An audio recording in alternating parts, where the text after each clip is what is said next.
এই একটা মানুষ চাইলেই কিন্তু জীবনটাকে ধ্বংস করে দিতে পারে, আবার কিন্তু ফুলের মতো সাজিয়েও দিতে পারে। দেখো, বিয়ে আমাদের সবাইকে একদিন না একদিন করতেই হবে, তবে বিয়ে করার আগে সবাইকে একটু ভাবনা চিন্তা করে বিয়ে করাটাই উচিত। কারো জীবন নষ্ট করার মতো অধিকার আমাদের কিন্তু কারোরই নেই। সব জায়গাতে টাকা খুঁজতে যেও না। টাকা দিয়ে সবকিছু কেনা গেলেও মনের সুখটা কিন্তু কেনা যায় না। বিয়ের পর যদি সুখ শান্তি বলে কিছু থাকে জীবনে, সেই সুখ শান্তিটিও আসে এই ব্যক্তিটিরই জন্য। আমার জীবনে হয়তো একটু টাকা পয়সার অভাব আছে, কিন্তু সুখ শান্তির সত্যিই কোনো অভাব নেই। কারণ আমার জীবন সঙ্গীটি হলো আমার মনের মতন।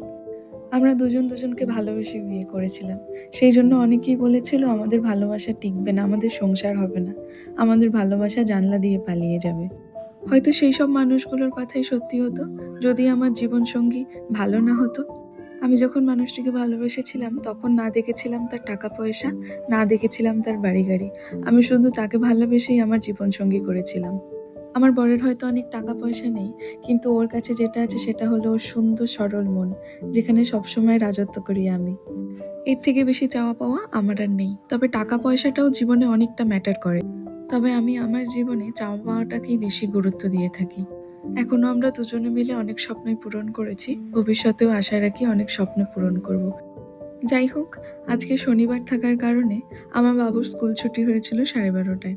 ওকে তাড়াতাড়ি করে স্কুল থেকে নিয়ে এসেছিলাম, কারণ ওরও অনেকটা খিদে পেয়ে গিয়েছিল।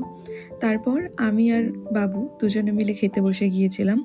আজকে বানিয়েছিলাম খিচুড়ি, পাঁপড় ভাজা আর ডিম ভাজা।